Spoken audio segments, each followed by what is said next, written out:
bi moo ci am ndax Guy Marius Sagna aussi def na ci ab texte mais balaa boobu yow en tant que sénégalais coowal dette bi Ben Talib def na ci ab article wala bind na ci benn texte bu gudd Aldiouma Sow bind na ci ab texte di confirmer à la limite ki nga xam ne mooy ancien président Cour des comptes bi nan nga gisee coowal dette bi. man de dama xam coow li lan la. Ousmane Sonko dañ koy invité. oui France 24. ñu laaj ci wàllum dette bi. mu commencé développer. ñu def ko relance. ci relance bi journaliste bi ne ko mais est-ce que c'est une dette odieuse pourquoi vous n'avez pas demandé une annulation bu ne ko je n'ai pas tous les leviers. léegi ni ma gis benn presse boo xam ne. une certaine presse. comme ni ma koy waxee rek ñoo xam ne dama naa jàpp naa ne c'est des pro Macky. xoolal rek à la une presse bi tey. presque même textuellement. presque il a une yëpp presque ñoo niroo. kan lañ bëgg a jàppal tànk. Macky Sall. c'est clair. ma gis seen confrère yi dama leen di tudd mooy waa RFM. ñu ne Macky Ousmane Sonko nee na amutoon information. entre levier et information est-ce que c'est la même chose. je n'avais pas tous les leviers. est-ce que c'est le premier ministre moom moo am les leviers pour demander une annulation ou bien une annulation de la dette mais loolu premier ministre amul levier yooyu. la seule personne qui a ces leviers c'est le président de la République. dañu waxante dëgg. beneen bi mooy ñu ne. Président de la Cour des comptes. waxul ne nee na texte bi amul fenn fu ñu wax ne dette cachée am na. je suis tout à fait d'accord. waaye mais nag sénégalais yi ñuy seetaan. dama bëgg ñu wax ñu lii lan lañ koy mën a tuddee. xanaa rapport da ngay jël rapport Cour des comptes. ñu ne la à la page 32. ñu fàttali ne nag Cour des comptes ba muy def rapport bi c'est dans un exercice de transparence boo xam ne c'est la loi de 2012. moom moo ko prévoir la loi de 2012 sur les transparences budgétaires Macky Sall malheureusement defu ko woon. da ko waroon def c'est-à-dire que saa yu amee changement de régime. da nga ko war a def. alors mu ngi nii voilà des manquements. noo commencé wul fii. voilà léegi ñu ne binduñ dette cachée binduñ ko textuellement. d'accord. Maintenant, dépenses de montant de 155 milliards sans couverture budgétaire. Mais dépenses boo xam ne dañ ko def sans couverture budgétaire dañ ko nëbb non. dañ ko nëbb. léegi loolu nee nañ du dette cachée. léegi ñu ne des pratiques impactant le trésor non bii nii encore. li yëpp ci rapport bi la mu ngi nii mën naa la waxoon mu ngi nii rapport baa ngi nii moom laay lire sénégalais yi ngi nii rapport moo nekk nii. À la base kii mu ne des manquements dans la gestion des dépôts à terme DAT absence de concordance entre le compte DAT TG banque commerciale de la banque TG et la situation du suivi extraordinaire.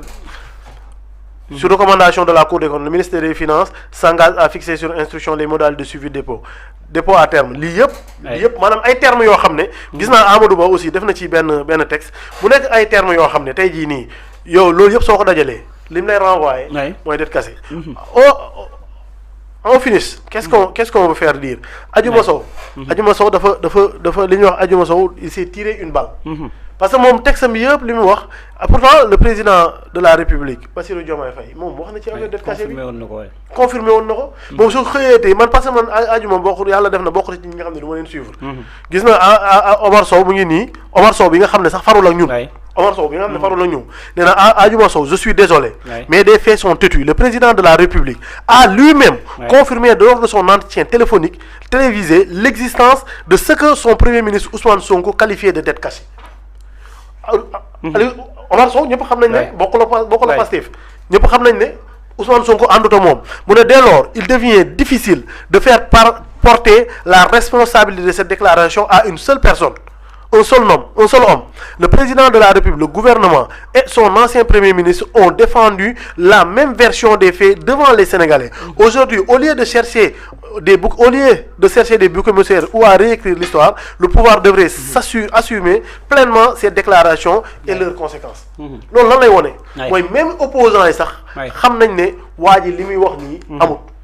donc Omar Sow moo koy tontu. Omar Sow moom mooy tontu Adjuma Sow waxuma la waa Pastef di Omar Sow bi nga xam ne opposition la moom mooy wax Adjuma ne ko yow li ngay wax nii amul parce que li ngay wax nii bokkul ak li nga xam ne moom le président de la République bi nga xam ne moom nga jàppal tànk loolu la waxoon parce que président dañoo bëgg a jël wax ne wax ji yëpp Ousmane Sonko la kon président de la République àndu ci woon mais kon loolu ñoom dañu commencé si saaga président sax laay wax xam nga lu tax ma ne dañuy saaga président parce que un président de la République légalement élu qui a tous les leviers nga jàpp ne il peut avoir un premier ministre mu toog pendant 2 ans di wax ne dette cachée am na fi.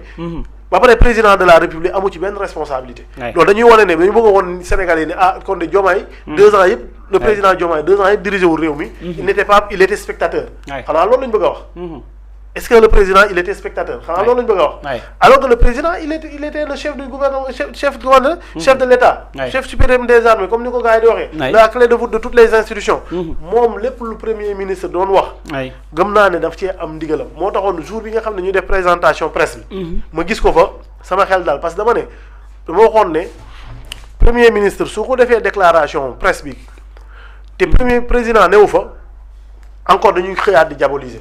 comme ñi nga xam ne ñoo mënoon ànd ak ñun te tey jii ñoom ñu choisir seeni avantage moom moo tax ñoom moom lañu choisir. comme ñooñu ñoo mën a xëy di wax leneen. waxatuma laak ñi nga xam ne tey jii mooy loolu.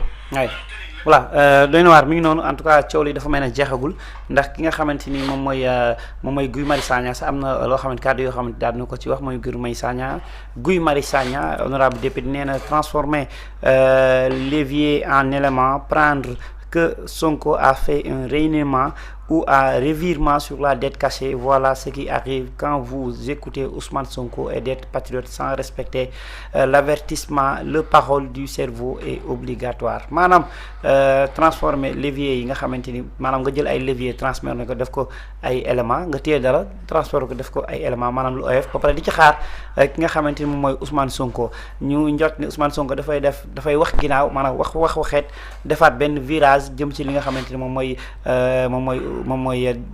wàllu dette cachée bi loolu nag mooy ñi nga xamante ni dañuy déglu Ousmane Sonko ba pare nag te xamuñu li nga xamante ni moom mooy Ousmane Sonko wala bàyyiwuñu xel li nga xamante ni moom mooy kàddu Ousmane Sonko mu ni nag le port du cerveau est obligatoire maanaam le port du cerveau est obligatoire ci ñi nga xamante ni ñoom ñooy topp Ousmane Sonko c'est-à-dire que waa Pastefien yi sax lay gën a wax ni ñu gën a concentré ci l'essentiel que ñu bañ a douter ci ay kàddu Ousmane Sonko.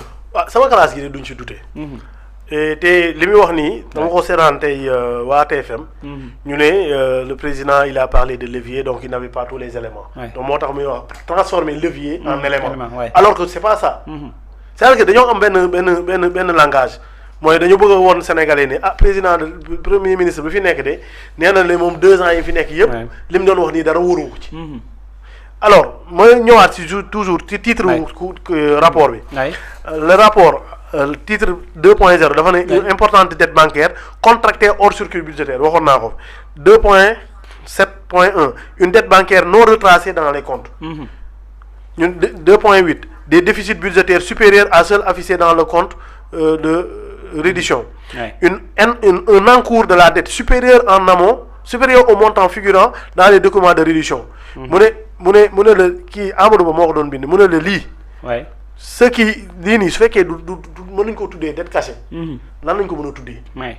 c'est-à-dire que ko maanaam maa ngi amoon sax benn partie livre comment dire livre sax journal l'Observateur sur la question qui a été posée pour wax ci wàllum dette cachée bi donc en substance li ñu war a retenir mooy la Cour des comptes bindul textuellement que dette cachée mais li muy wax dette cachée la ay manquement yu mu waaw mais yow su fekkee da nga jël ay dette kay jaarale ko sur fi ñu ko war a jaar kay da nga koo nëbb sur fil normal bi Ousseyn su may bëgg a ñëw ci immeuble jaaruma ci escalier bi ma xool beneen pronton lu jaar ko pour gardien bu ma gis lan laa def damaa nëbbutuma gardien bi man kay damaa nëbbatu gardien bi yéeg mais su fekkee nag nee nañ noonu nëbbatuuma dama wut beneen yoon bu ma jaar waaw loolu seen kii la xam nga dañoo war a noppaliku gis nga le président Ousmane Sonko 2021 je peux dire même 2016 depuis bañ radiation ba léegi chaque jour ñu ngi xool ni ñu diaboliser nit ki te ils ne sont jamais parvenus à leur fin donc nañ noppaleku gis nga lim loo xoon je suis indestructible lii mënulu ko dara président Ousmane Sonko lii mënalu ko dara. ci ñoom li ñuy wax nii mënalul dara ci patriote yi. ñun lii day gën a yokk suñu ngëm-ngëm. parce que dañu xam ne yoonu dëgg moom soo sa nekkee gars yi dañ lay fakastal. te ñun loolu lañ gis loolu la ñuy sentir chaque jour su ngeen jëlee seen i diabolisation di ko jéem a teg gis naa sama benn copain bu ma doon jéem a envoyé ay lien naan ma waaw Sonko waxoon na ni dootul waxati France 24 ak RFI ma ne ko yéen loolu c' était le 11 mars 2022 te c' était une circonstance la woon parce que ñoom ñoo jëloon Adji Sarr jël ay tuuma modifier histoire bi mais entre temps en 2023 Sonko def na fi ay activités yoo xam ne France 24 ñëw na fi tey soo ñëwaatee ba moment bi di waxaat c'est que yow doy suivre histoire c' est malheureusement c' est ce qui les arrive au quotidien du ñu suivre amuñ xam-xam ba pare bëgg a diaboliser loolu nag mënuñoo tere ñun gëm-gëm bi ñu amoon ci Ousmane Sonko bëgg bi ñu ko bëggoon wóolu ko du du wàññee ko tarafatal ay ni au contraire day gën di yokk te su commencé ne woon xam leen ni diabolisation bi ngeen di def nii ñun day tax ñu koy gën di bëgg parce que ñu xam ne dafa nekk ci yoonu dëgg moo tax